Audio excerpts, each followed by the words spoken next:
What secrets can a simple classroom photograph hold?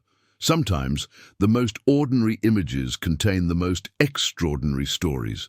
Today, we're diving into a discovery that shook historians and revealed a dark truth about America's past that many thought was buried forever. If you're fascinated by untold historical stories, make sure to subscribe and hit that notification bell. You won't want to miss what we uncover today. The morning sun filtered through the tall windows of Magnolia Elementary School in rural Georgia, casting long shadows across the polished wooden floors. It was March 15, 1937, and the excitement in Mrs. Henderson's third-grade classroom was palpable. Today was picture day. 23 children sat in perfectly arranged rows, their hair combed, faces scrubbed clean, wearing their finest clothes. The girls wore crisp white blouses with dark skirts, while the boys sported suspenders and bow ties. Mrs. Henderson, a woman in her early 40s with kind eyes and graying hair pulled back in a neat bun, stood proudly beside her students. The classroom itself was a testament to the prosperity of the white community in Willow County. Rich mahogany desks arranged in perfect rows, each equipped with inkwells and pristine writing tablets. Educational posters adorned the cream-colored walls. Maps of the United States, multiplication tables, and inspirational quotes about the value of education. A large American flag hung prominently above the blackboard, its red, white, and blue colors vibrant against the morning light.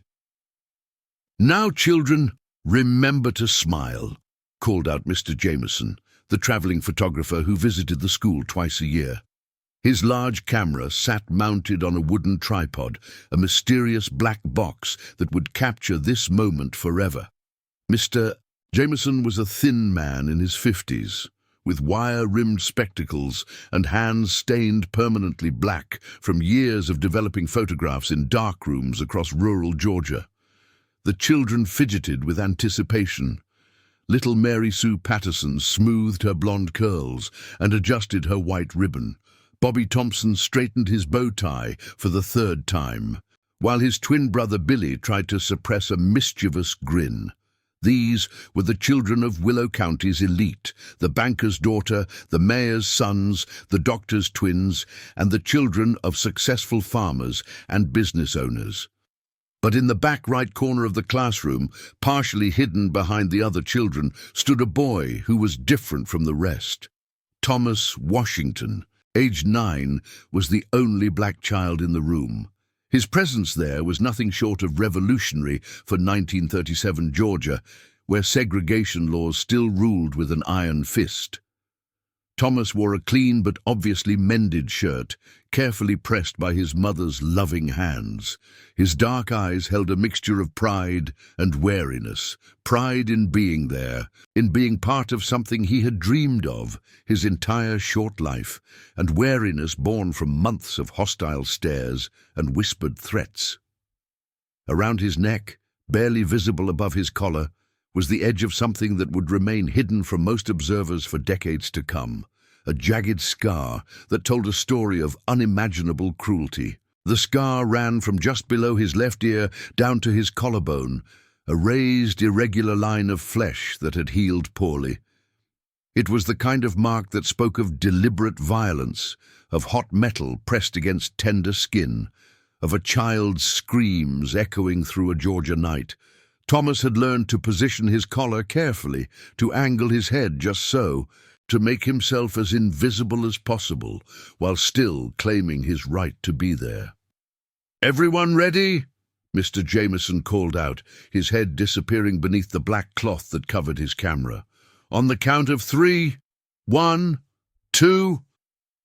The camera's flash illuminated the room for a brief moment, capturing what appeared to be a typical school portrait. Mrs.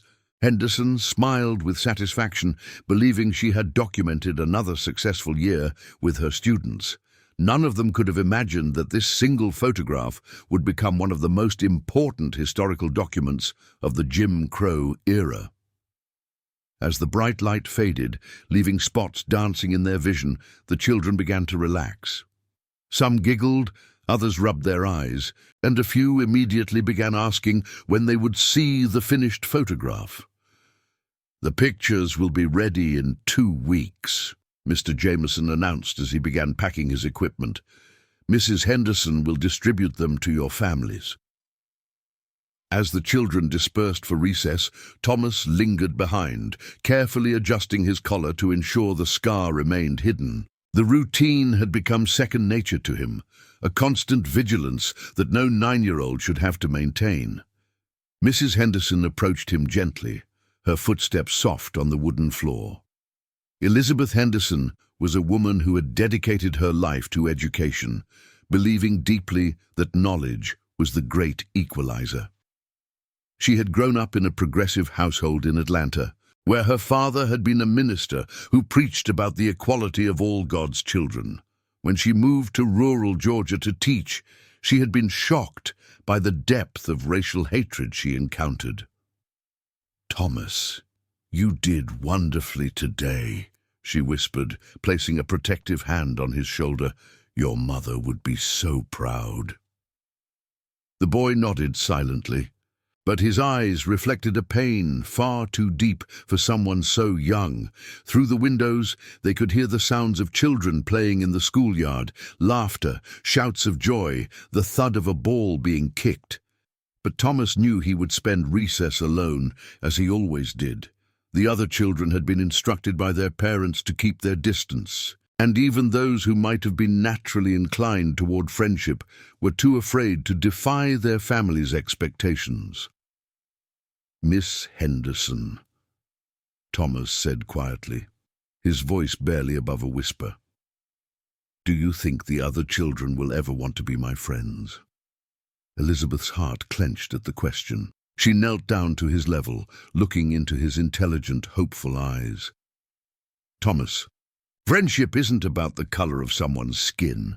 It's about the content of their character, their kindness, their loyalty. Someday, people will understand that. Until then, you just keep being the wonderful boy you are." Thomas nodded, but she could see the loneliness in his expression. He was a child who loved to learn, who asked thoughtful questions, who helped his classmates when they struggled with their lessons, even though they rarely acknowledged his assistance.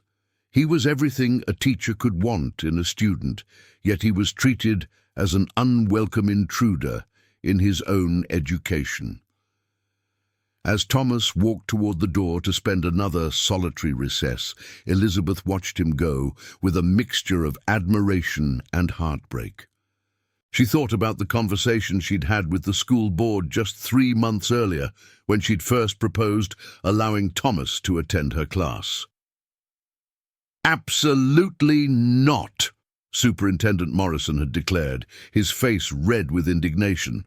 "We have separate schools for a reason, Miss Henderson. The colored children have their own facilities."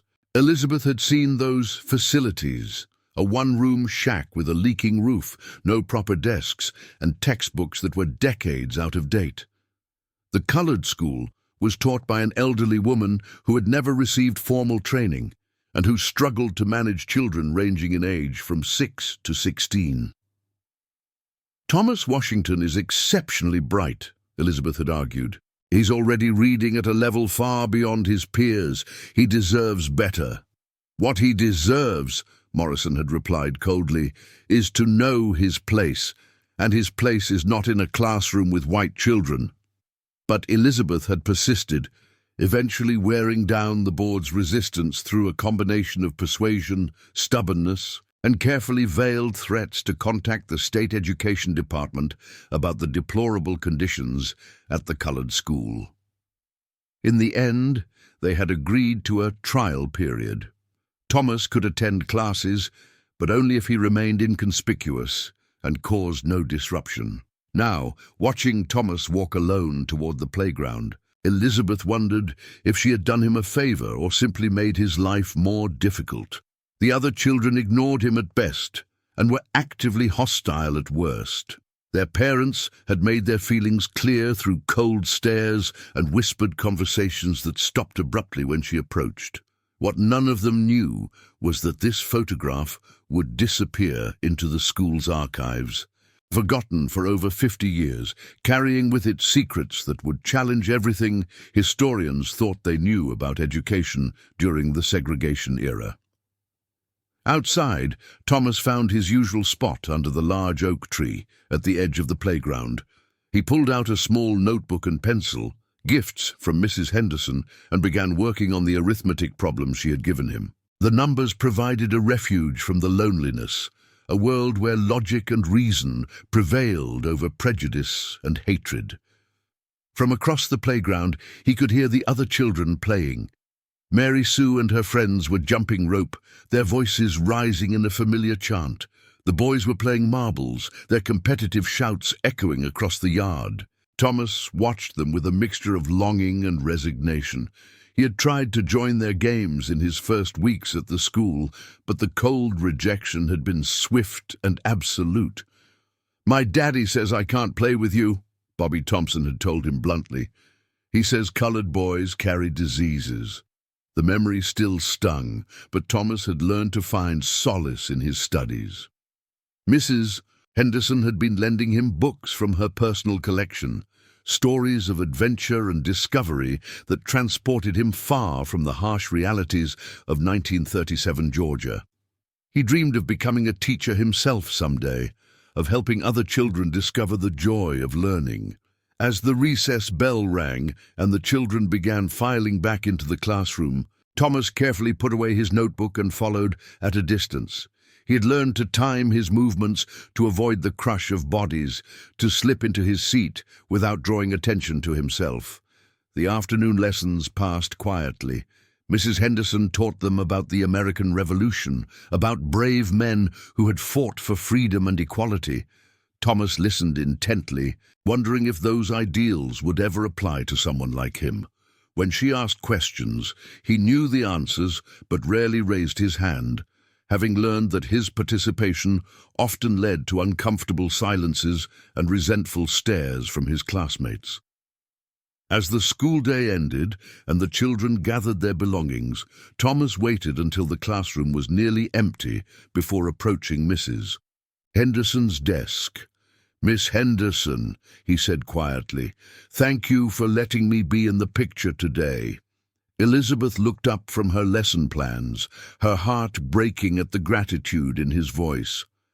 "Thomas, you belong in that picture just as much as any other child in this classroom. Don't ever forget that." As Thomas walked home that evening, taking the long route through the woods to avoid the main roads where he might encounter hostile townspeople, he thought about the photograph. For one brief moment, captured in black and white, he had been just another student in Mrs. Henderson's class. No one looking at that picture would know about the scar hidden beneath his collar, about the loneliness that followed him like a shadow, about the courage it took for him to walk through those school doors every morning. But the photograph existed now, a testament to his presence, his right to be there, his humanity. Someday, he thought, people would look at that picture and see not a colored boy who didn't belong, but simply a child who loved to learn. He had no way of knowing that it would take more than 50 years for that day to come. 6 months earlier, on a cold December morning in 1936, Mrs. Elizabeth Henderson had made a decision that would change her life forever. She stood in the doorway of a small, dilapidated cabin on the outskirts of town, facing a woman whose eyes held both hope and terror. The cabin sat at the end of a dirt road that wound through a grove of pine trees, hidden from the main thoroughfare by design rather than accident. It was one of a dozen similar structures that housed the black families who worked the surrounding farms and businesses, close enough to be available for labor but far enough away to maintain the illusion of separation that white society demanded. "Mrs. Washington," Elizabeth said softly, her breath visible in the cold morning air, "I meant what I said. Thomas deserves an education, and I'm going to make sure he gets one." Sarah Washington, Thomas's mother, was a woman of 35 who looked 50. Years of backbreaking labor in the cotton fields and the constant fear of raising a black child in the deep South had aged her prematurely. Her hands, rough and calloused from years of washing clothes and cleaning houses for white families, clutched her son's hand tightly as she looked at the white teacher standing before her. Sarah had been born into slavery in 1901, technically free but practically bound to the same plantation where her parents had lived and died in bondage. She had never learned to read or write, but she possessed a sharp intelligence and an unshakable determination to see her son have opportunities she had never dreamed of. "Miss Henderson, you don't understand what you're asking," Sarah whispered, glancing nervously around as if the very trees might be listening. "They'll come for you. They'll come for all of us." Elizabeth had heard the stories. She knew about the night riders, the burning crosses, the families who had simply disappeared for far less than what she was proposing. Just 2 years earlier, a black family in the next county had been driven from their home for the crime of their son learning to read too well. The boy had been found beaten nearly to death, and the family had fled north in the middle of the night, leaving everything behind. But Elizabeth also knew that Thomas was brilliant, perhaps the smartest child she had ever encountered in her 15 years of teaching.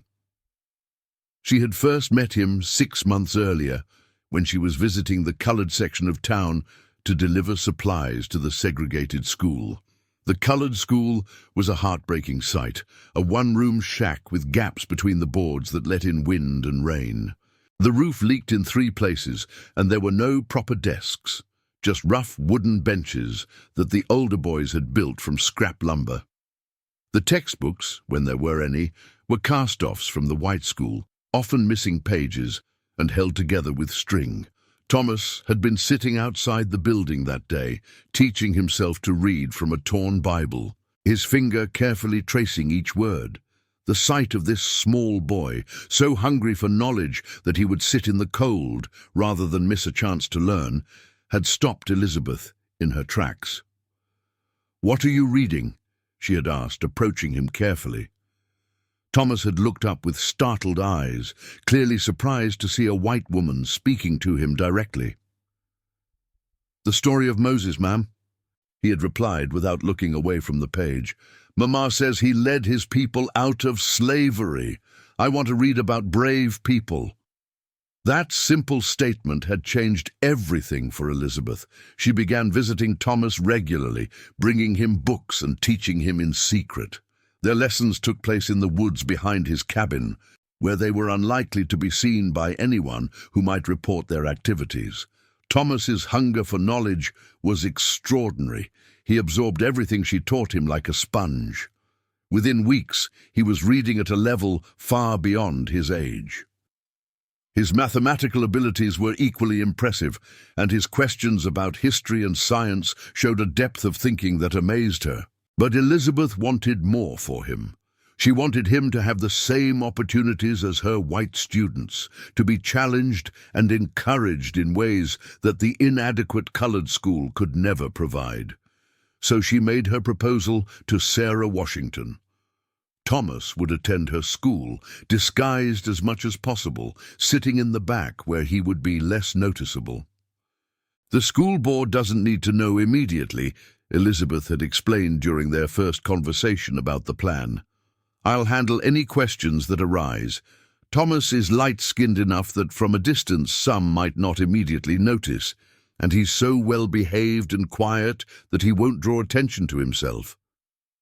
Now, as she looked at the fear in Sarah's eyes, Elizabeth understood the magnitude of what she was asking. She was asking a mother to risk her child's life for the chance at an education. She was asking a woman who had already lost so much to gamble everything on the hope that things could be different. "Mrs. Washington," she said firmly, "I've been thinking about this for months.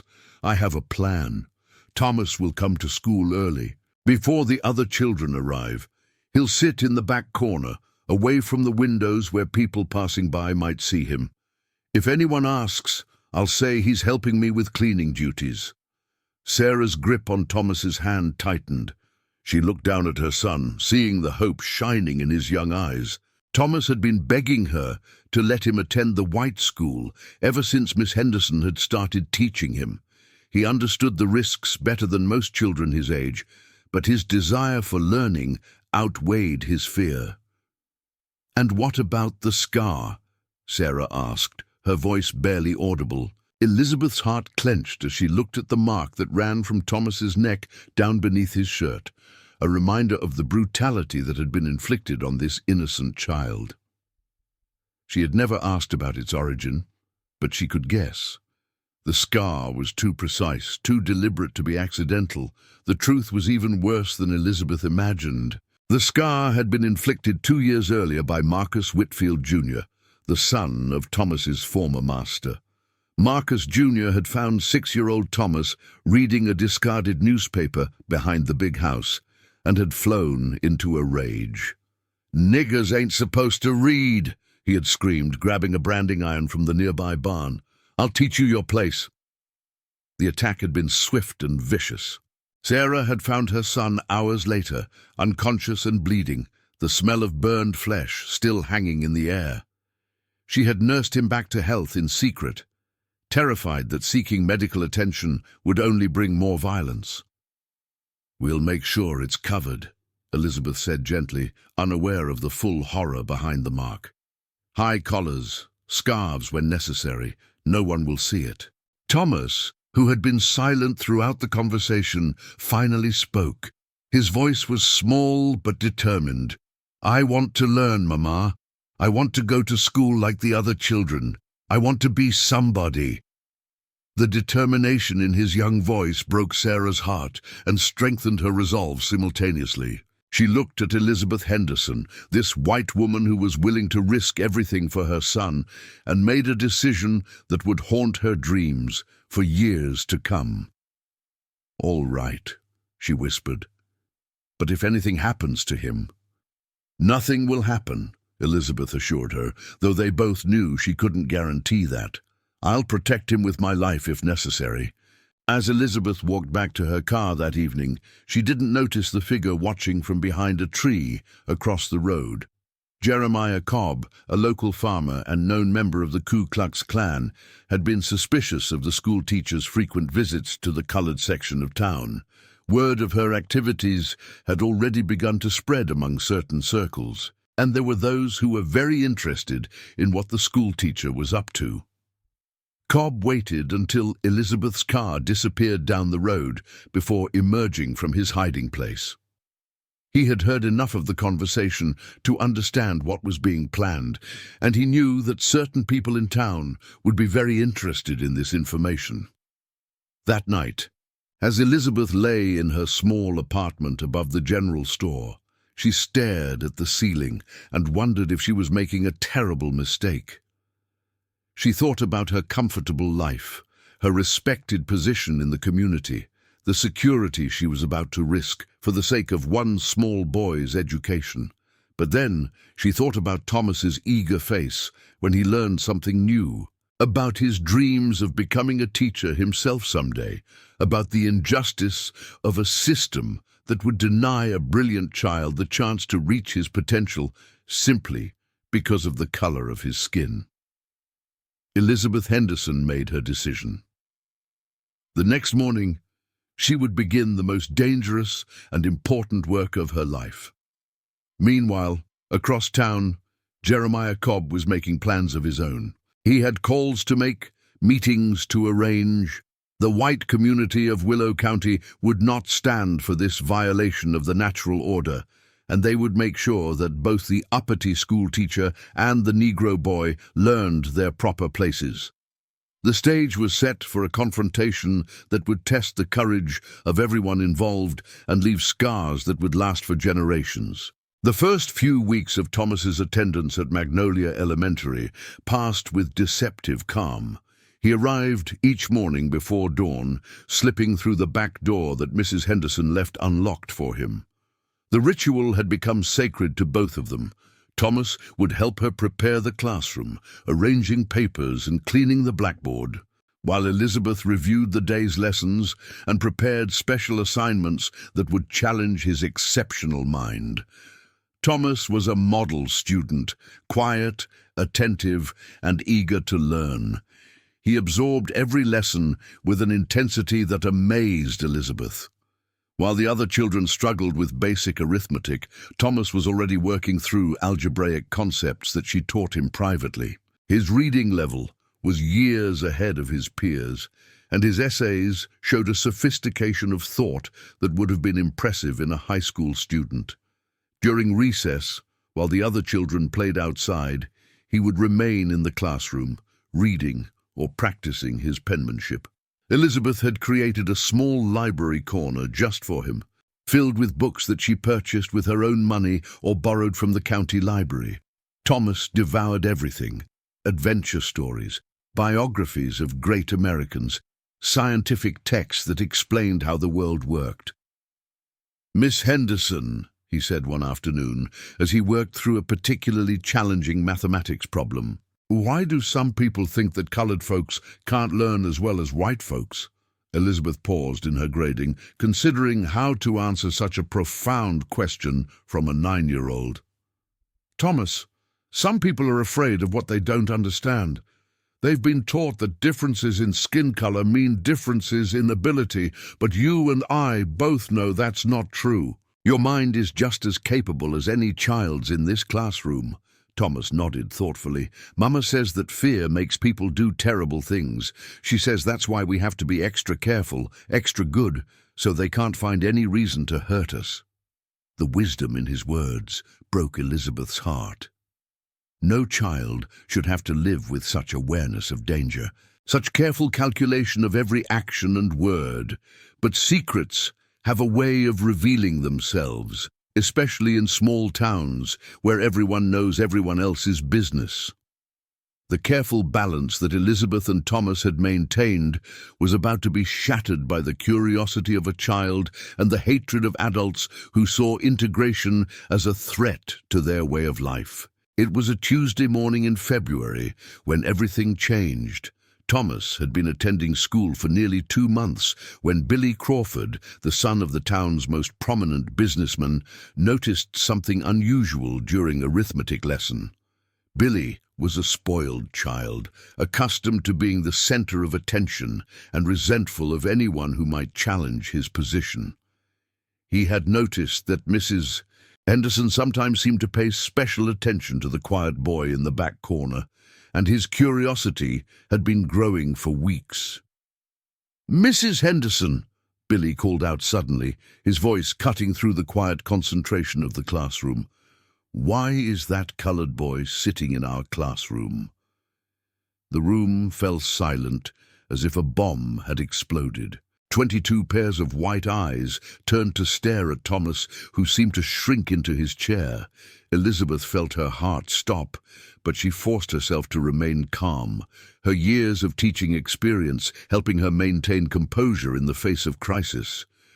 "Thomas is helping me with some special projects," she said evenly, her voice betraying none of the terror she felt. "Now, let's return to our multiplication tables." But Billy wasn't satisfied. He had tasted power in that moment of revelation, and he wanted more. "My daddy says colored boys aren't supposed to be in school with white children. He says it's against the law." "Billy Crawford, that's enough," Elizabeth said firmly. "We don't discuss such matters in this classroom. Everyone, please open your arithmetic books to page 47. The other children obeyed, but Elizabeth could see the whispered conversations beginning, the furtive glances toward Thomas, the dawning realization of what they had witnessed. She knew that by the end of the day, every parent in town would know about Thomas's presence in her classroom. Thomas, for his part, sat frozen in his seat, his carefully constructed invisibility shattered in an instant. He could feel the weight of every stare, the hostility radiating from children who had barely acknowledged his existence moments before. His hand instinctively moved to his collar, ensuring that the scar remained hidden even as his secret was exposed. That evening, Billy told his father what he had seen. Harold Crawford was a man who had built his fortune on the backs of cheap black labor and who saw any challenge to the racial hierarchy as a direct threat to his prosperity. By the next morning, word had spread throughout the white community like wildfire. Elizabeth arrived at school to find a group of angry parents waiting for her in the parking lot. Leading them was Harold Crawford, his face red with indignation, flanked by Mayor Pritchard, Superintendent Morrison, and a dozen other prominent citizens. Behind them stood Jeremiah Cobb and several other men whose presence made Elizabeth's blood run cold. "Miss Henderson," Crawford said, his voice cold and threatening, "we need to have a talk." Elizabeth straightened her shoulders and walked past them into the school building. Her head held high despite the fear coursing through her veins. They followed, their footsteps echoing ominously in the empty hallway like the march of an army. "I understand you've been allowing a Negro child to attend classes with our children," Crawford continued once they were inside her classroom. "Thomas Washington is a bright young boy who deserves an education," Elizabeth replied, her voice steady despite the overwhelming odds she faced. "That's not your decision to make," snapped Mrs. Pritchard, the mayor's wife, a woman whose hatred was legendary even in a town where prejudice was the norm. "There are laws about this sort of thing. Separate schools for separate races. It's the natural order ordained by God himself." Elizabeth looked at the faces surrounding her, people she had known for years, parents of children she had taught, pillars of the community who attended church every Sunday and spoke of Christian values. The hatred and disgust in their expressions was overwhelming, but she refused to be intimidated. "The boy is not coming back," Crawford declared, his voice leaving no room for argument. "And if you try to continue this experiment, there will be consequences." Superintendent Morrison stepped forward, his face grave. "Miss Henderson, I'm afraid I have no choice but to suspend you pending a full investigation of this matter. Your actions have violated both state law and school board policy." "What law?" Elizabeth challenged. "Show me the specific statute that prevents a child from receiving an education." "Don't play games with us," Cobb interjected, his voice carrying an unmistakable threat. "We all know what you've done, and we all know what happens to people who try to upset the natural order of things." The threat hung in the air like smoke from a fire, acrid and choking. Elizabeth understood that she was no longer just facing professional consequences. Her very life was in danger. That night, Elizabeth sat in her small apartment, staring at the threatening note that had been slipped under her door.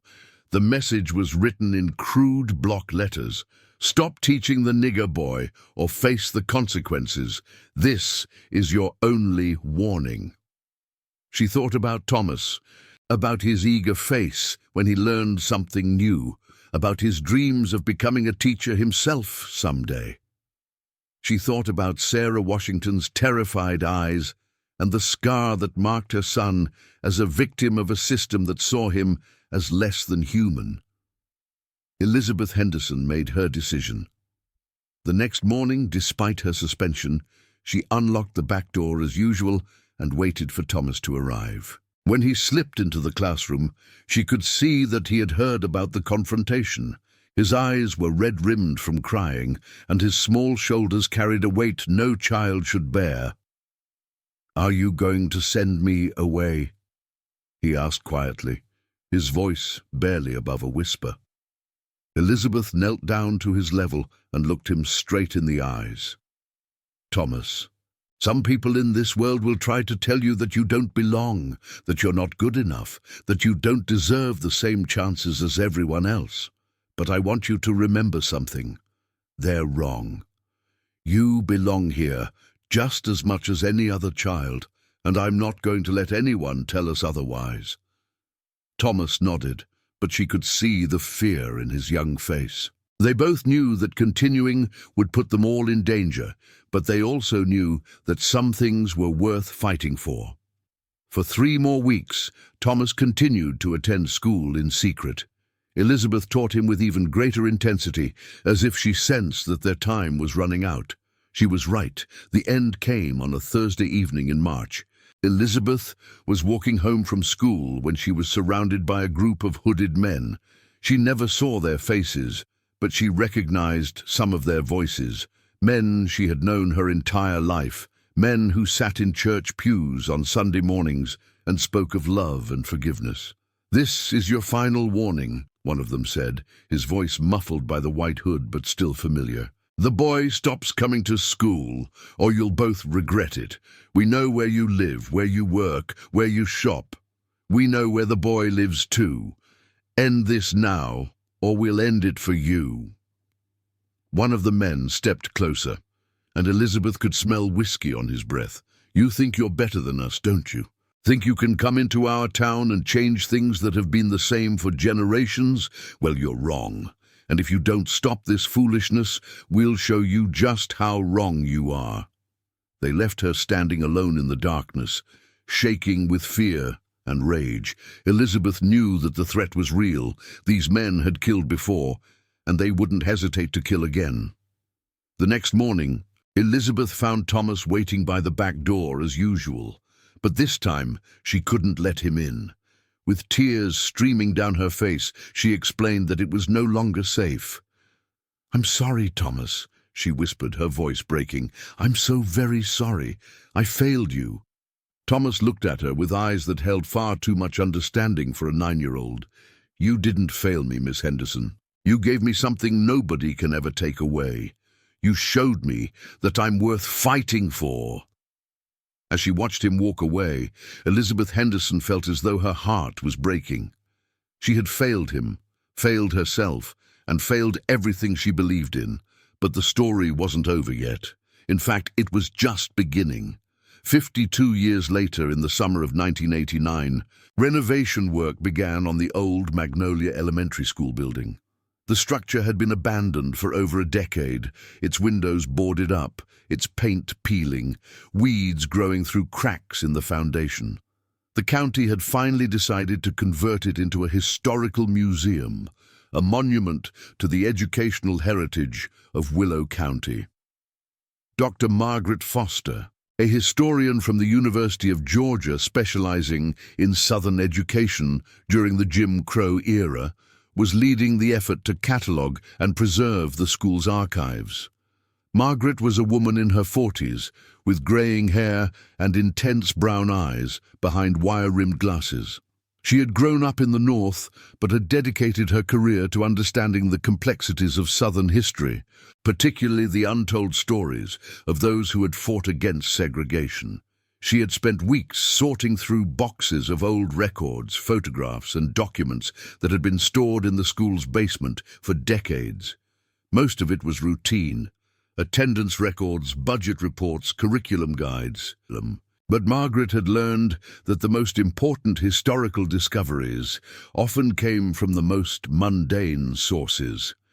It was on a sweltering July afternoon that Margaret made the discovery that would change everything.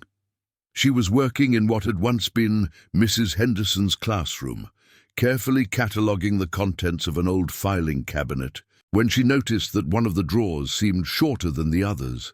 Investigating further, she found that there was a false back to the drawer. Behind it was a small metal box, carefully wrapped in oilcloth to protect it from moisture. Inside the box were dozens of photographs, letters, and a detailed journal that Elizabeth Henderson had kept during the 1936-1937 school year. Margaret's hands trembled as she opened the journal.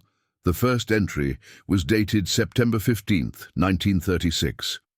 "Today I met the most remarkable child. His name is Thomas Washington, and he is 9 years old. He was sitting outside the colored school, teaching himself to read from a torn Bible.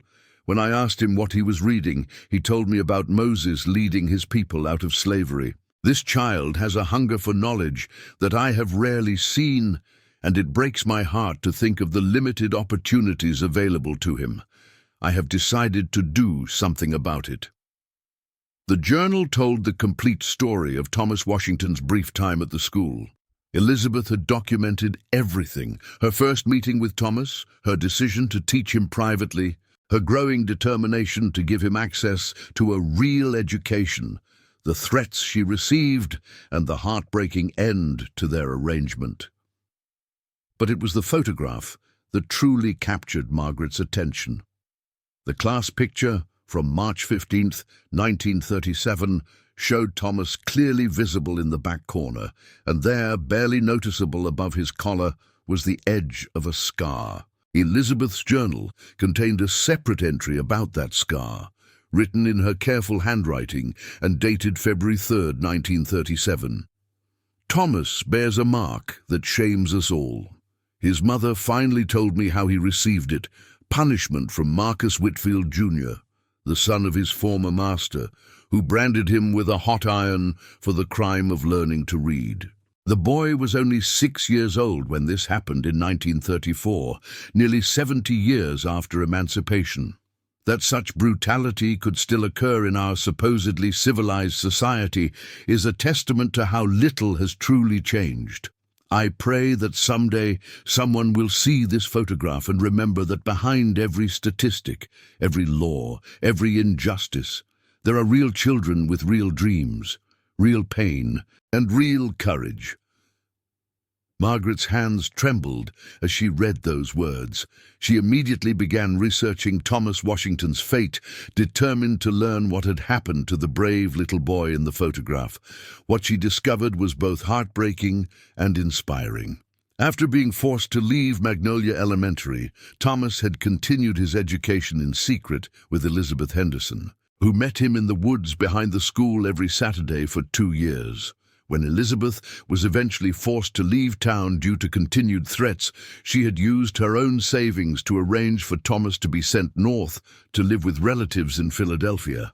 The journey north had been dangerous and difficult.